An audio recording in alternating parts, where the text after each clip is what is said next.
అందరికీ నమస్కారం అండి.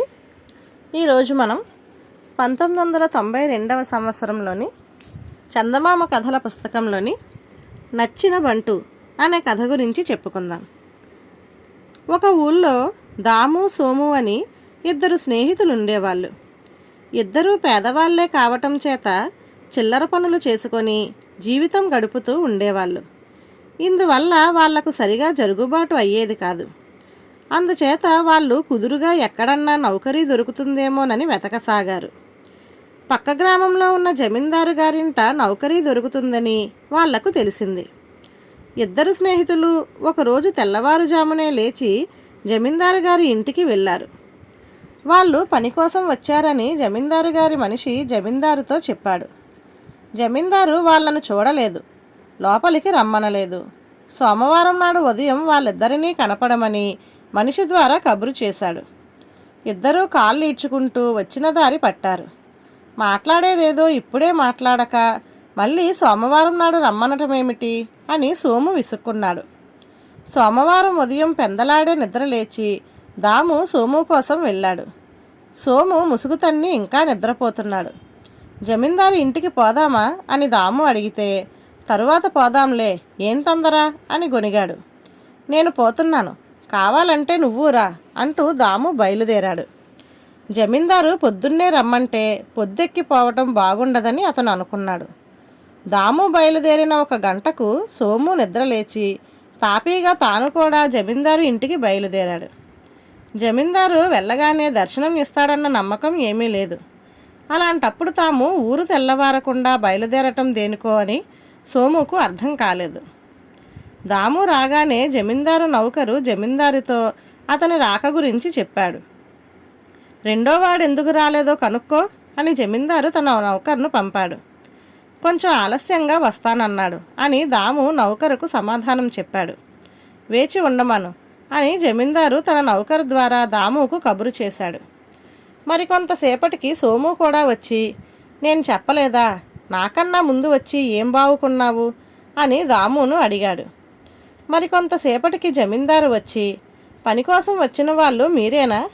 ఇప్పుడు వెళ్ళిపోయి బుధవారం ఉదయం కనిపించండి అన్నాడు. ఇద్దరూ మరొకసారి ఇంటిదారి పట్టారు. మనల్ని ఈ జమీందారు నిష్కారణంగా శ్రమ పెడుతున్నాడు. బుధవారం నాడు వచ్చినా ఇదే జరుగుతుంది. ఆ రోజు రావటం వృధా అన్నాడు సోము. పని కావలసిన వాళ్ళం, ఖాళీగానే ఉన్నాం, ఎన్నిసార్లు తిరిగితే మాత్రం మనకేమి నష్టం అన్నాడు దాము. బుధవారం ఉదయం కూడా దాము ఒక్కడే జమీందారు ఇంటికి వెళ్ళాడు. సోము మధ్యాహ్నం వేళ బయలుదేరాడు.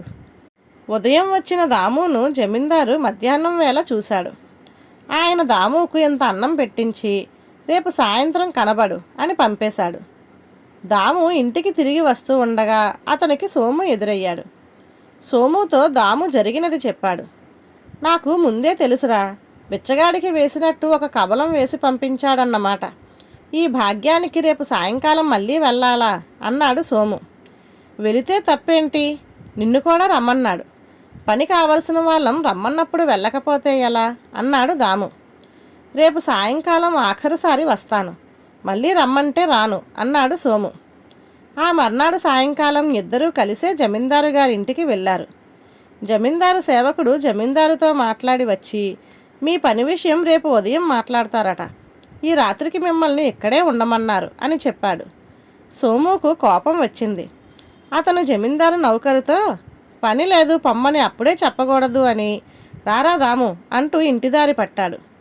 జమీందారు గారి సేవకుడు లోపలికి పోయి తిరిగి వచ్చి ఒంటరిగా నిలబడి ఉన్న దామును చూసి, నువ్వు ఉంటున్నావు కదా, ఇది తీసుకొని బట్టల దుకాణానికి వెళ్ళి ఒక జమఖానా ఒక దుప్పటి కొనుక్కురమ్మని జమీందారు గారు చెప్పమన్నారు అంటూ అతనికి 5 రూపాయలు ఇచ్చాడు.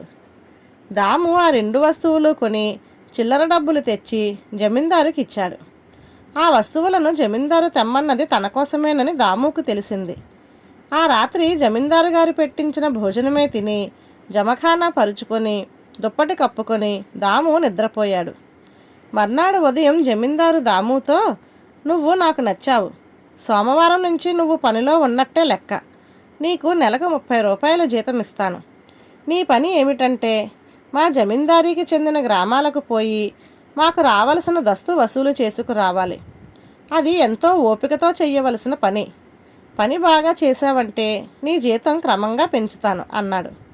దాముకు పని దొరికినందుకు సోము తన తొందరపాటుకు చాలా చింతించాడు. ధన్యవాదాలు.